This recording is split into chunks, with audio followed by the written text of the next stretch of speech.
Hmm.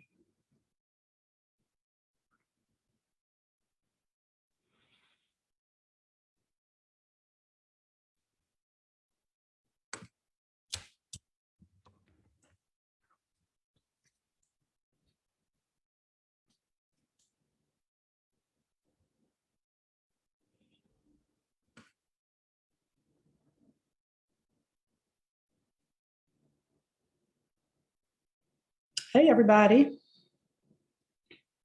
I hope you guys are having a fabulous Tuesday. Today is Tuesday, right? Yes, today is Tuesday.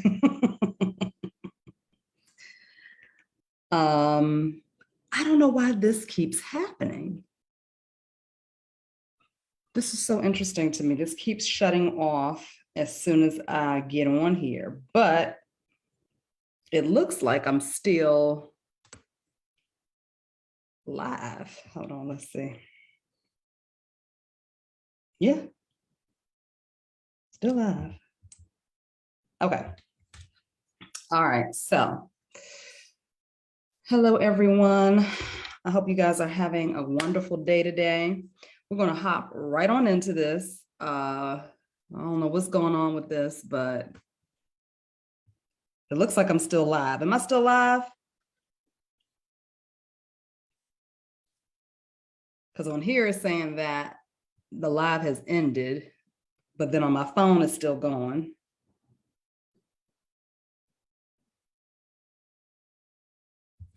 Cool, whatever. All right. So anyway, we're going to jump into this.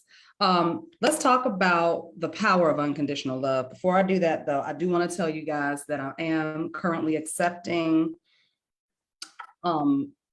signups for the emotional healing 6-week program, as well as the Breaking Chains, Overcoming Codependency program. Okay. So if you're interested in that, I highly recommend that you go ahead and schedule a free phone consultation so we could talk about if this program is a good fit for you. All right. All right. So let's get into this. Hey, lady, how you doing? So if you guys want to go ahead and share this video, this is definitely one that I would recommend sharing and tagging people in. Okay. While I'm telling y'all to do that, let me do it too. Let me share to my groups. 1 second.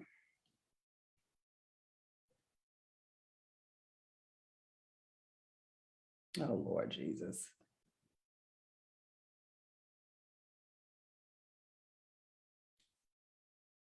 Okay.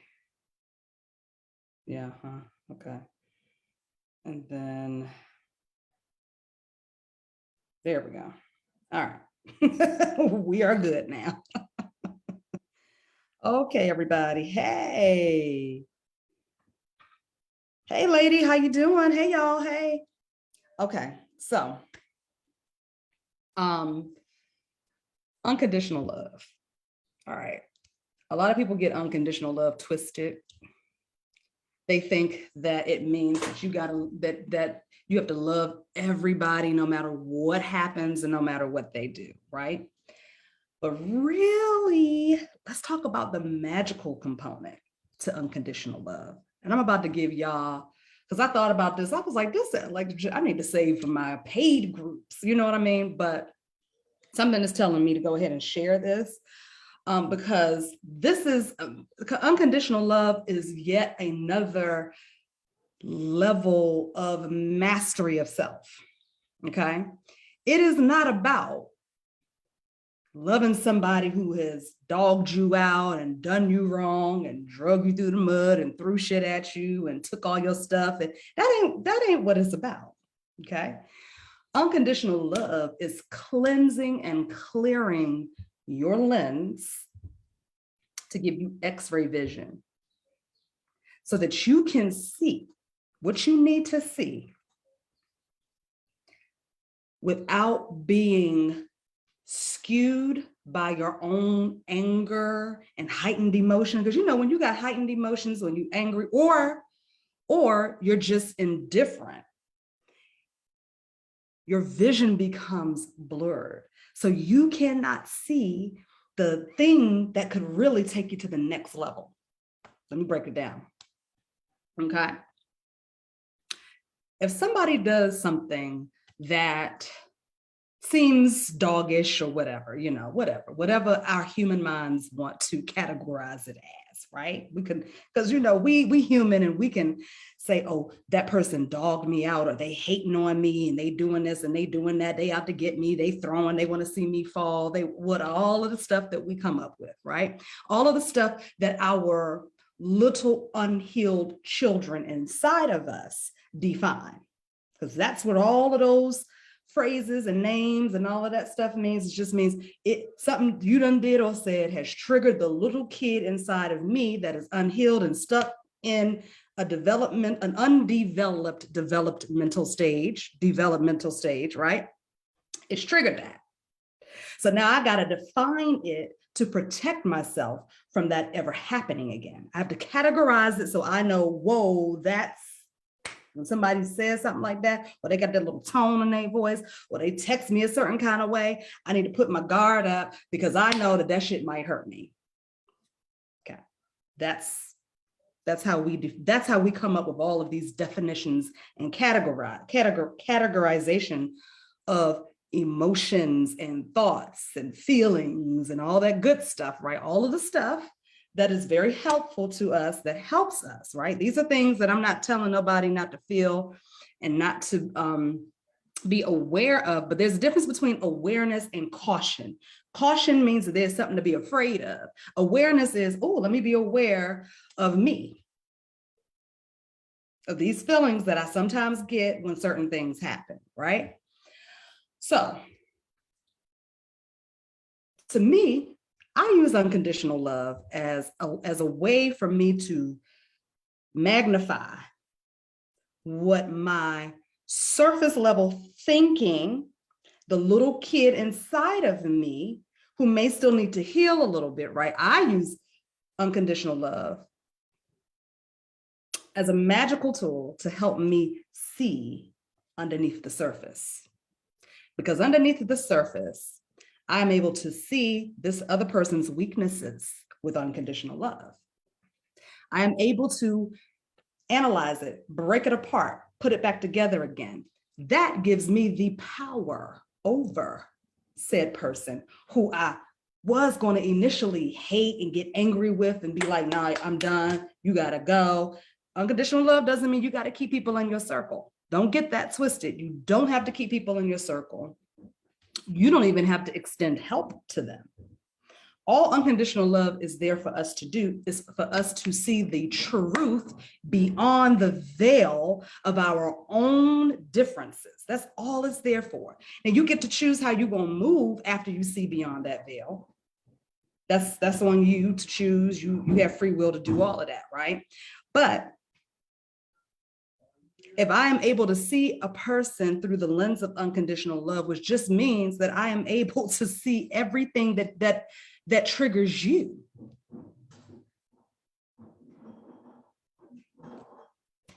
It's like being a spy.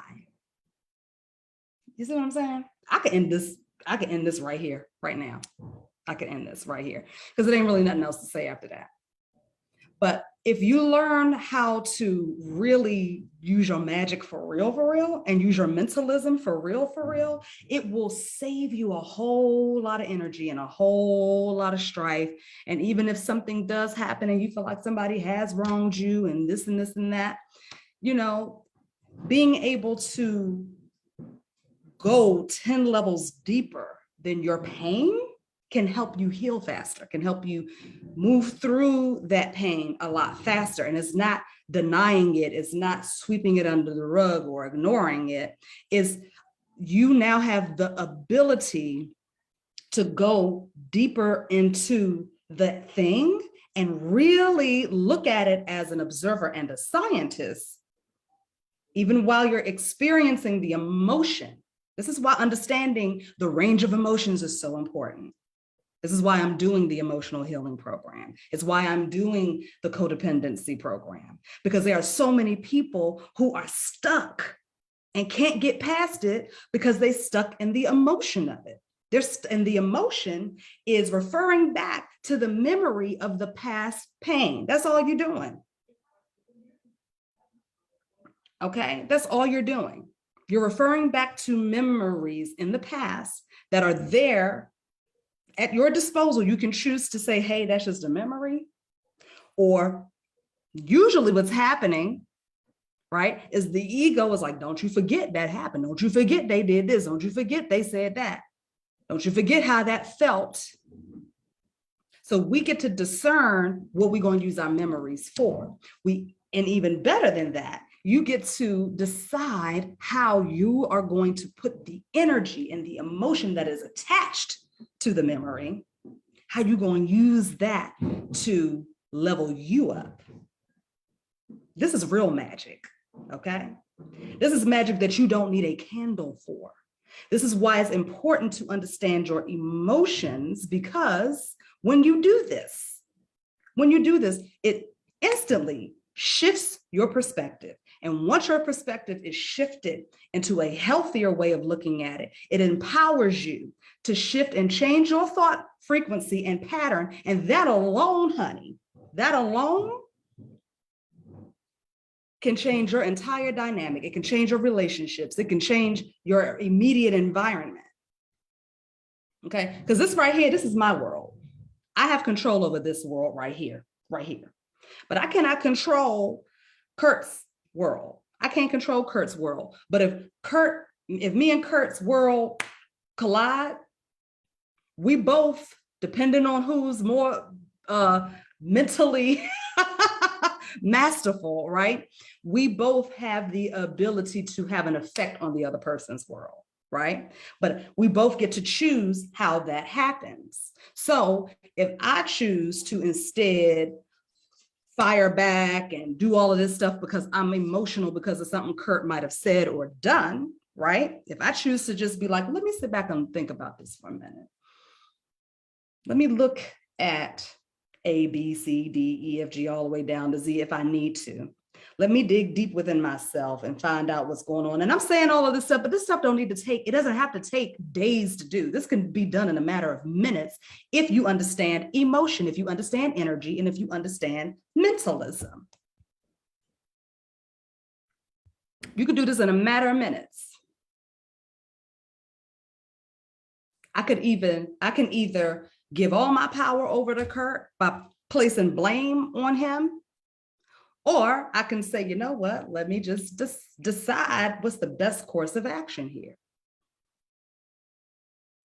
Using my emotion, using the feeling, using the pain, using the disappointment, the energy of the disappointment, use it to your highest good, for your highest good, use it at your disposal. It will save you a lot of money and a lot of time and a lot of energy. Just use this and use this. If you need to do other magical things, whether you're into fire magic, earth magic, air magic, water magic, if you need to use other outside elements to assist and tools to assist, absolutely use it. I still do. I will never stop operating and using my magic because it's mine. But please understand that you possess all of those elements within you too. And the stuff within affects the tools and the outside elements that we're using to direct certain energetic flows. So if you ain't got this together and this together, your magic is going to be all over the place. Your results are going to be wild as hell. And you're going to be thinking, I'm supposed to do this to this person, and you done did it to the wrong person. And you're getting a lot of blowback because you didn't stop first and just analyze and see through the eyes of unconditional love. Okay. Hope that helps somebody out there. Okay. Let's see what y'all saying. Hey, y'all. Hey, everybody. Yes, honey, the codependency is deep. Is so much deeper, and codependency is not what we think it is. All right, it is that, but it's so much deeper than that. I mean, it's so much deeper than that.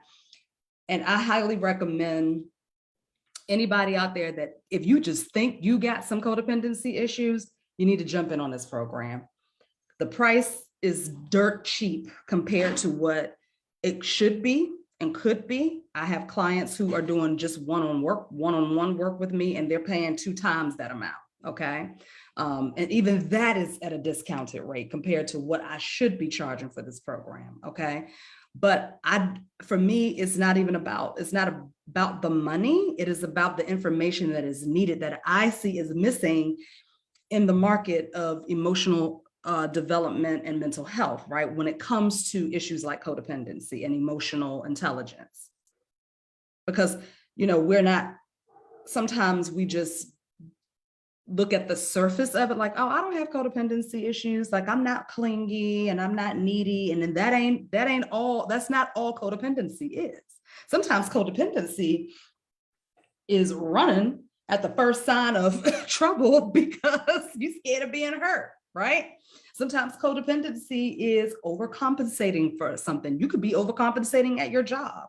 You could be overcompensating in a project that you're a part of, or an organization. You might be if you're a part of some sort of ministry at church, you might always be available and always trying to people please. Like, it's a whole extensive list of behavior patterns that are directly connected to codependency behaviors and belief systems and thinking patterns. Okay.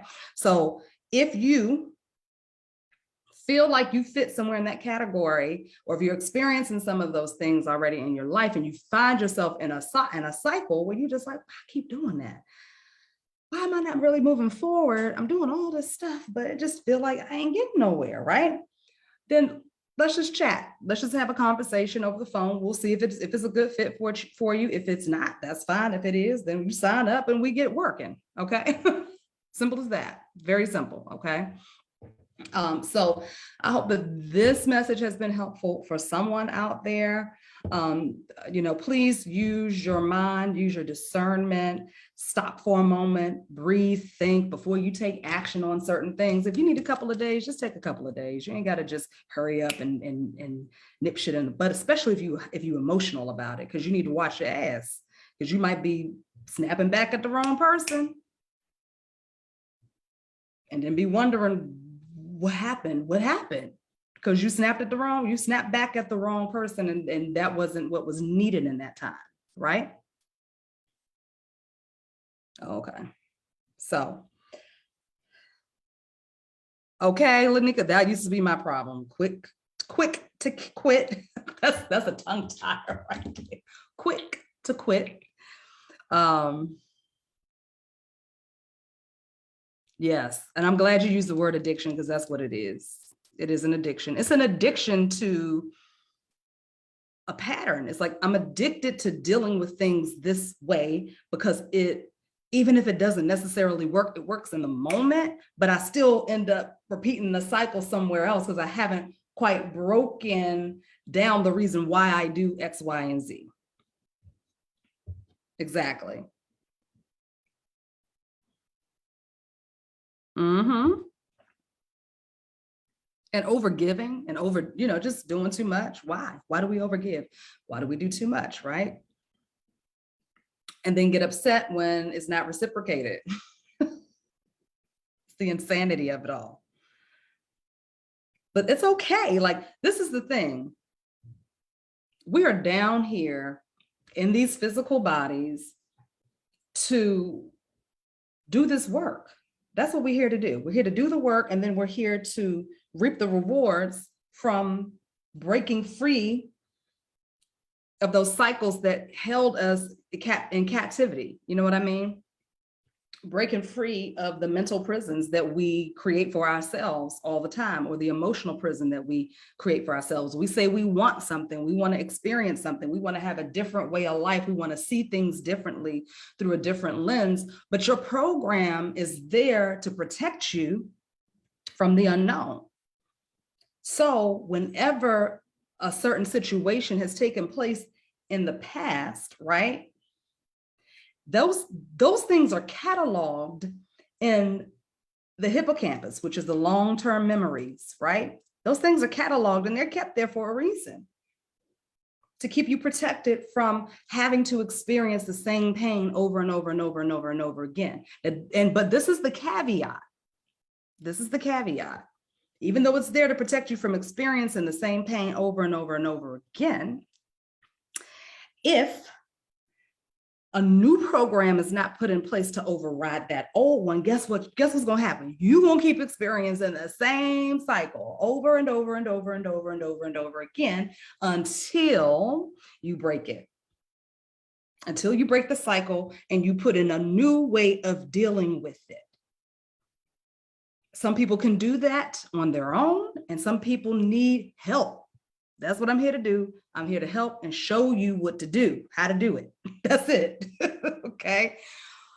So it's important for us to understand our cycles of behavior. And I can tell you all day long, you need to change your programs. You need to change your mindset. You need to do this and you need to do that. I could tell you that all day long. But honestly, deep subconscious reconditioning is what needs to happen. It is part of the reason why I'm usually the last stop.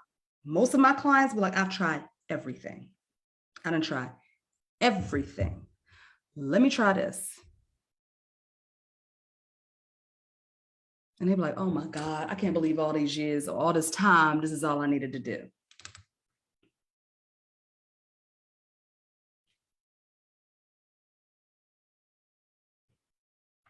You've gotta tap into the subconscious.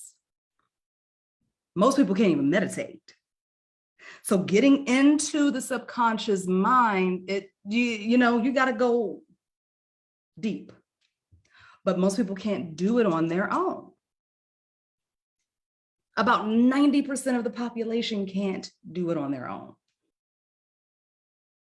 And it's not because they don't have the skill set. It's not because they're not capable of it. You know what it is? It's so much stimulus. We live in a world where every single second we are taking in all this information, and most people are overloaded. They're overwhelmed. They're in a hypersuggestible state. They can't even see straight. They got 1,000,001 thoughts running through their head.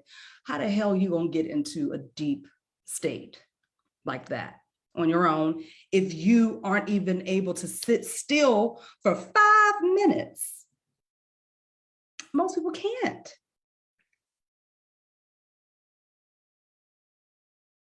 So you do need help. I know I needed help. I definitely needed help. And it took years and years and years and years of me meditating on a daily basis to finally get myself to a place where I could sit still for 10 minutes and feel refreshed, like I did something after that process, right?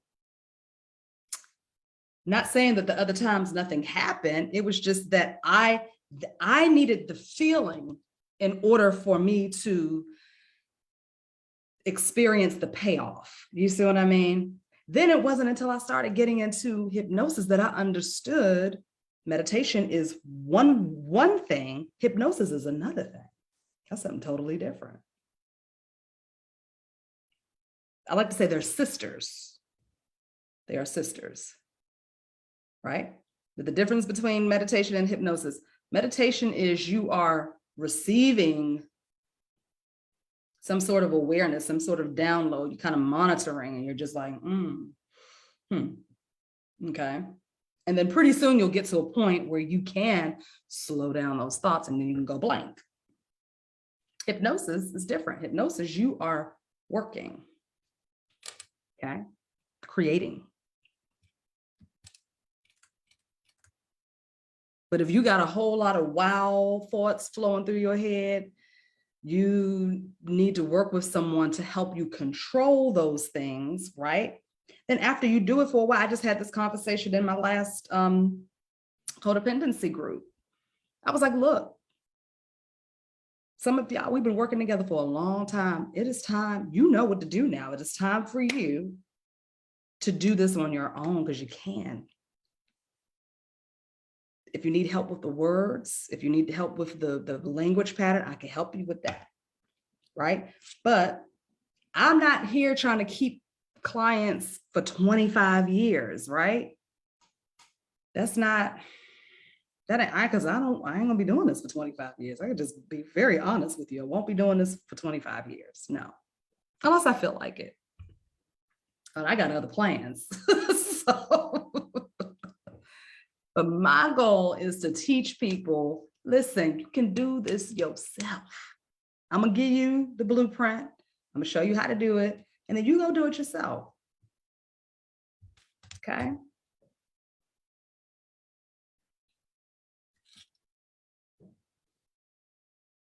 Yes, ma'am.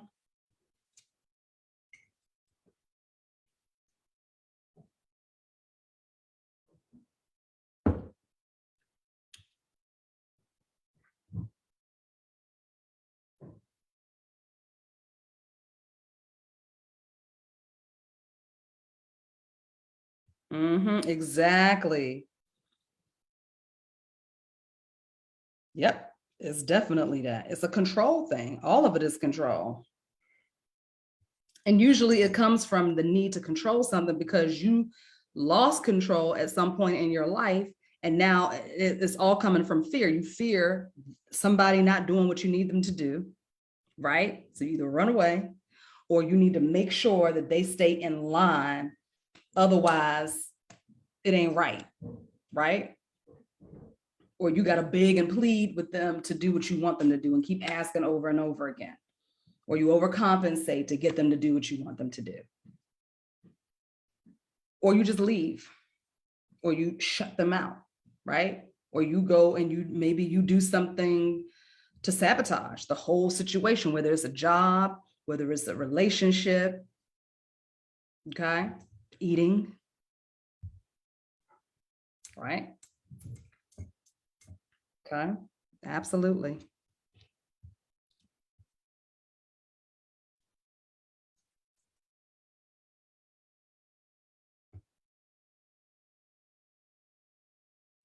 It is safer.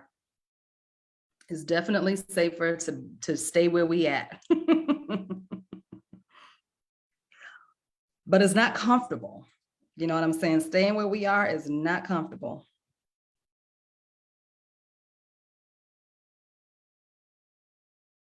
Yep.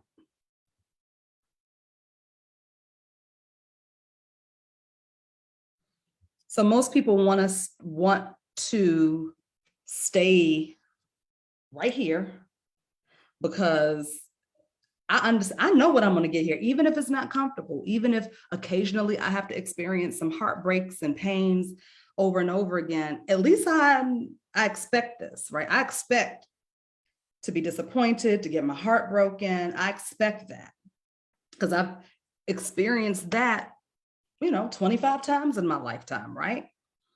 3 times in my lifetime. I know what that's like. So, okay, that's cool. But what's going to happen if I no longer need that? See, that's the addiction. The addiction is to the pain, right? What's going to happen if I no longer need to experience heartache and pain anymore? How am I ever going to live? People think addiction is just, coffee and smoking and drugs and alcohol and sex and stuff like that. No, sometimes most people are addicted to betrayal. They are addicted to pain. They're addicted to disappointment and being let down. They waiting for it to happen. I see it on here all the time. People always posting about this person gonna stab me in the back, and always the friends and the family and the people, if your post is your petition. Your thought is your petition.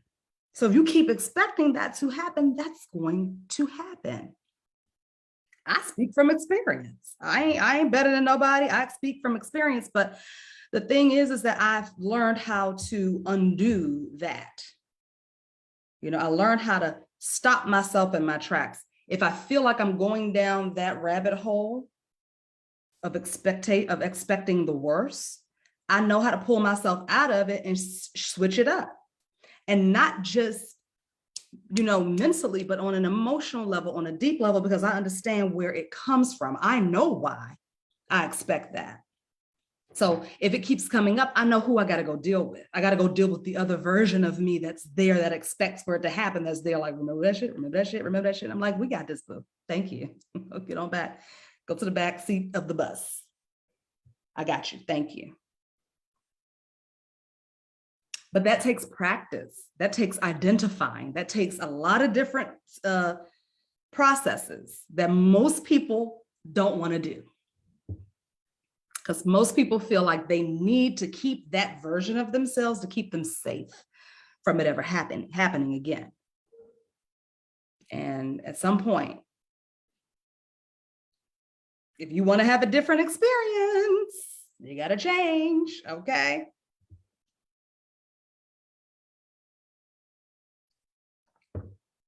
It is your petition. But the good thing about that is, just like with every petition, you can delete, you can backspace, you can rip it up, you can erase it. You know what I mean?